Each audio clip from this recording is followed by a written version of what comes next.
Amis futurs rentiers, amis futures rentières, bonjour à tous, j'espère que tu te portes excellemment bien. Alors avant toute chose, il me semblait quand même capital déjà de te souhaiter tout simplement une excellente année 2024, en pleine forme, bonne santé, tout plein de projets, d'amour et surtout beaucoup de prospérité, pardi.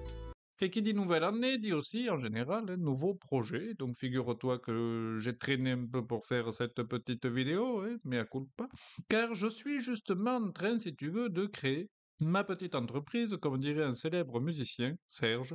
Du coup, Magnéto Serge.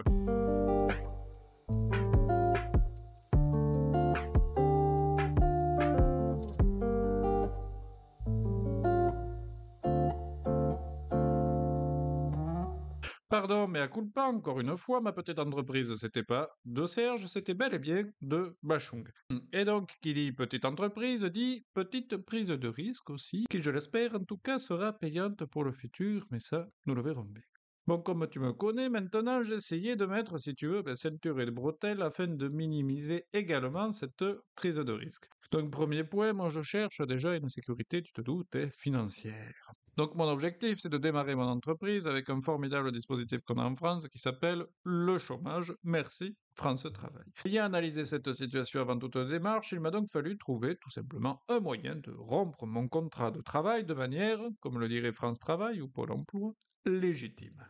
Et il existe plusieurs cas justement de rupture légitime pour moi qui sont je te dirais assez facile entre guillemets à utiliser. Il y a le premier cas, il y a la rupture conventionnelle. Donc là, tu fais ta demande gentiment en tant que salarié, ton employeur te reçoit et il accepte ou pas. S'il accepte, vous définissez une date de départ effective pour toi et du coup, après, tu peux cesser tes activités et faire valoir ton droit au chômage.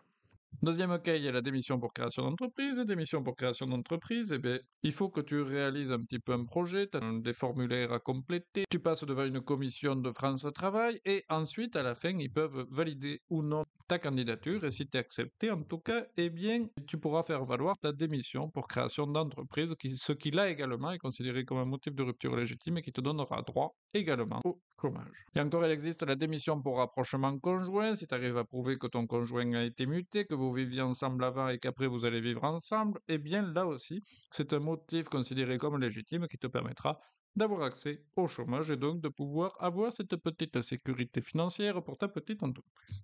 Une fois ce point-là validé, je te dirais pour moi c'est le plus gros, après il va falloir réfléchir à d'autres aspects. Donc premier aspect déjà, j'avais pas envie, si tu veux, j'ai mis du temps à créer mon épargne, à investir dans l'immobilier, à investir en bourse, et je voulais pas qu'une de mes lubies personnelles, un projet personnel, foire et que tout s'envole.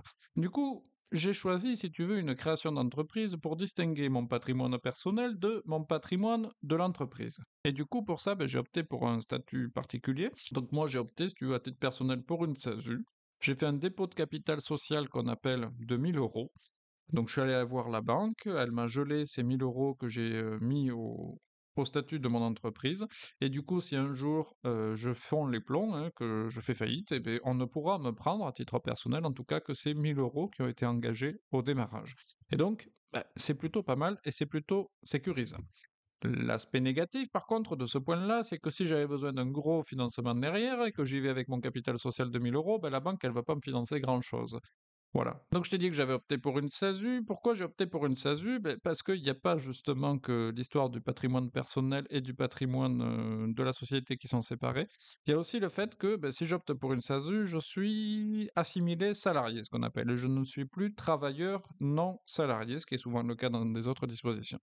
Ça veut dire quoi ça? En étant, si tu veux, en SASU, donc assimilé salarié, ça a l'avantage important, si tu veux, que si je ne me prends pas de salaire, je n'aurai pas besoin de payer de cotisations sociales et fiscales dessus.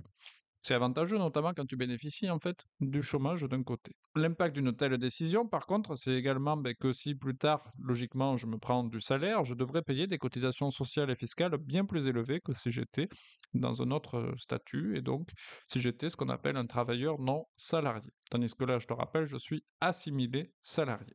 Donc ce taux, en gros, il avoisine celui-là du taux d'un salarié lambda, donc ça avoisine les 60% si tu veux. 60% qui vont s'appliquer sur mon salaire brut et auxquels il faudra naturellement rajouter, qui vont être intégrés dans mon impôt sur le revenu, pour lequel je peux potentiellement payer des impôts dessus. Du coup, en général, si tu veux, quand on a ce dispositif-là, mais il faut en avoir conscience au départ, c'est que tu vas te prendre en général un petit salaire et par contre, tu vas te récompenser en fin d'année si tu as obtenu un petit résultat pour t'octroyer des dividendes. Et sur ces fameux dividendes-là, tu as la flat tax qui s'applique, qui inclut également ta part d'impôt sur le revenu, si tu veux, qui est de 30% au maximum, et ça peut être moins si tu optes tout simplement pour le barème de tranche sur l'impôt sur le revenu. Donc, si je récapépète, comme on dit, les petits avantages, point 1, sécuriser le chômage, histoire d'avoir une base financière stable.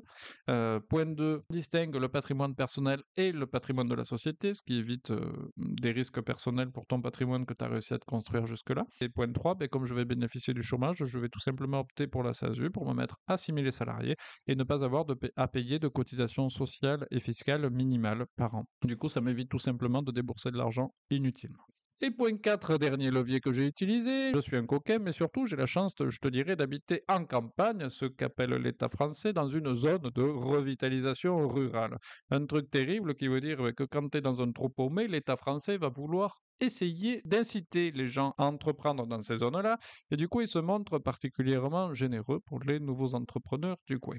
Entre autres, un des gros objectifs principaux, c'est notamment qu'il te permet de bénéficier et tu verras qu'il y a d'autres avantages. Si jamais ça t'intéresse, je te mettrai le lien dans la description. Mais il y en a un gros, c'est déjà qui va te permettre d'obtenir une exonération totale de tes bénéfices pendant 5 ans. Ça veut dire que pendant 5 ans, il n'y a pas d'impôt sur les sociétés si tu y es soumis. Et du coup, je t'avouerai que c'est, comment dire, plutôt pas mal. Bon ben voilà, je t'avouerai que je pense que j'ai fait le tour des 4 principaux dispositifs, si tu veux, que j'ai utilisés pour démarrer cette nouvelle activité en essayant d'être le plus sécure possible en tout cas. Concernant l'activité principale de ma petite entreprise, même si j'imagine que tu as une petite idée, je préfère t'aborder ce point-là et te le détailler en tout cas quand j'aurai un petit peu plus avancé dans le cheminement de ma petite création. Voilà donc pour cette première vidéo sur le sujet de l'entrepreneuriat, où je te partagerai naturellement mes réussites, mais également mes déboires, pour éviter que tu fasses les mêmes conneries que moi.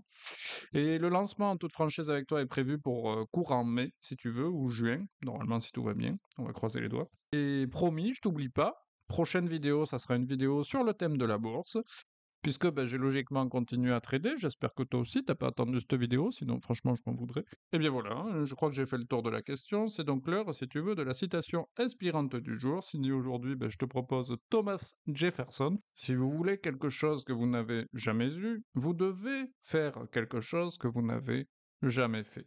À bon entendeur, salut!